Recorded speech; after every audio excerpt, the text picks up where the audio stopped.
Hello. This is Adrienne Obi, Capricorntigress of Astrologyalookinside, and I'm coming to you with something special today. I'm actually making a video that I want to use as a training video for members who join me at the group Astrologyalookinside. So if you go to facebook.com/groups/astrologyalookinside, then you can join our group there. And I do give free readings there.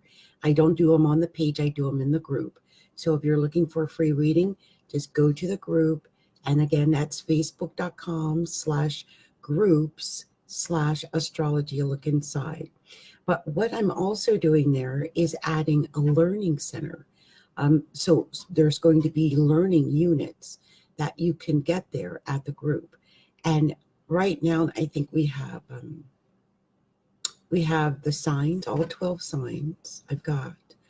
And I've also put all 12, the planets and then the 2 luminaries and Chiron, I think, or North Node. I think I have all of those there. So what I like to do now is make this video. So if you're watching this and you're at the group, it's because I'm making this video to discuss the houses of the zodiac. Okay. And I'm going to try to do it in this video, so it'll eliminate you guys having to go through meme after meme after meme or video after video. Okay. So let's start with the basics of astrology, which is that there are 12 houses. And if you were to look at it, or I always say look at it like it's a pizza wheel. And if you were to have a piece of or pizza, and you need to cut that wheel in, or that pizza, into 12 houses or 12 slices. Okay, so let's look at each house as a slice of pizza.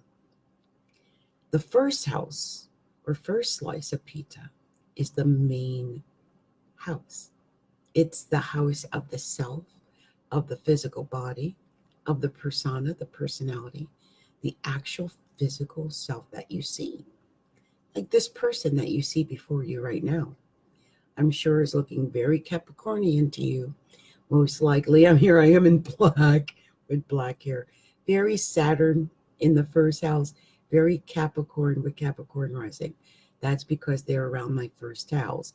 So whatever you have, wherever that whatever planet you have in the first house are going to exacerbate or make that first house emphasis more of important in your life. But remember, the first house itself is always the physical self. It can actually physically mean your head, your face, your body. And it can determine, I can tell as an astrologer, depending on what sign is in that first house, exactly how it's being manifested in reality. That's amazing. The first house tells a lot. Next, we have the second house. And the second house is the house of what we have, what we have to give, what we own and possess. It's usually things like money and homes and cars and jewelry and clothing and boats, and it's the toys. It's the toys of this lifetime. It can also indicate the kind of love that we give and how giving we are as a sexual partner. That's actually indicated there. If someone's got something there that shows they're not too giving, well, they're probably not. Next, we have the third house. And the third house is the natural house of communication. It's talking, speaking, writing, communicating in all ways. It's local, short distance travel. It's magazines. It's your immediate family, like cousins and aunts, uncles, brothers, sisters, uh, cousins, all of those indicated by the third house. It could indicate your neighborhood or your neighbors or anywhere in close relation to you. Next, it's the fourth house, and the fourth house actually rules the family unit, the home life, the mother or your mothering abilities, or your ability to nurture, care for, and show compassion to others. Next, we have the fifth house, and the fifth house is the house of, well, love and romance and dating and taking chances and risk and lotteries and games of chance and children and creativity and all the love that you have to give, or romantic love that you have to give, is indicated there. Next, we have the sixth house, and the sixth house is your health and your healing ability and your work. It could be those you work with. It's just the mundane task of working and living each day. It could indicate your hygiene, the kind of food you eat, or the way you eat food. It can indicate if you have illnesses or if you have emotional problems. All of those are indicated with the sixth house. Next, we have the seventh house. And the seventh house is the natural house of partnerships. It indicates partnerships of all kinds. And this could mean your marriage partner. It could mean your business partner. It could mean your live in partner. It's your significant other, whatever that means to you, or partnership, even if it's a business partnership. Next, and by the way, the seventh house also rules open enemies, enemies that you know of, enemies that are in the open, enemies that can be easily spotted and identified.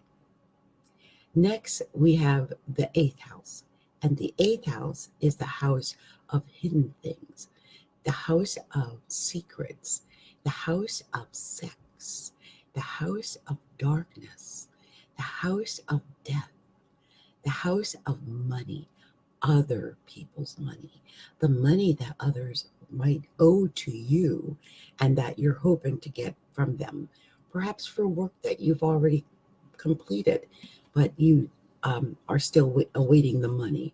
It could indicate annuities, and it could indicate inheritances, and like your 401k or your taxes or child support or any of those things where money is due to you from some outside source, or someone else owes you money in some way. This could even be business dealings and invoices and other important documents like that that lead to money. If you have a lot of emphasis in the eighth house, I advise you get lots of insurance and lots of check all your legal documents. Next is the ninth house, and the ninth house is the house of dogma, the house of your philosophy, the way you feel about the world, the way you see the world, the education that you've received in this lifetime. If you have any higher education, if you've been to college or university, if you are involved in any legal or political things, it also can indicate the in-laws, and it can indicate travel, long distance travel away from your country of birth. Next is the 10th house. And the 10th house is indicative of your ambitions and your career and your boss, if you have one, or perhaps you're the boss. It can indicate your aspirations, and it can also indicate the way other people see you. Yeah, it's what's visible to the outside world. Next, we have house 11. And the 11th house indicates your hopes, your dreams, and your wishes, those things that you wish for and hope for privately, even if you don't talk about it. It can indicate friends, and it can indicate an area where there is an attraction to groups, association, organizations, clubs, and any type of grouping activity where you can make new acquaintances and new associates. Finally, we have house 12, and the 12th house is known as the house of self-undoing. It's a house where we kind of trip ourselves up. It's the things where we think if we do these things, we'll get ahead. But often when we do these things, we're not getting ahead. It's important to have clarity when you're dealing with planets in the 12th house, and know that it is a house that can lead to your self-undoing, as well as a house that often deals with things such as drugs and alcohol and adultery and things like prisons and hospitalizations and nervous and mental breakdowns. So be cautious when you're dealing with planets and signs in the house or 12th house, okay, of self-undoing. Well, this has been Adrienne Obi, Capricorntigress of Astrology A Look Inside, and I hope that's been informative to anyone who's been watching this, learning about the houses of astrology.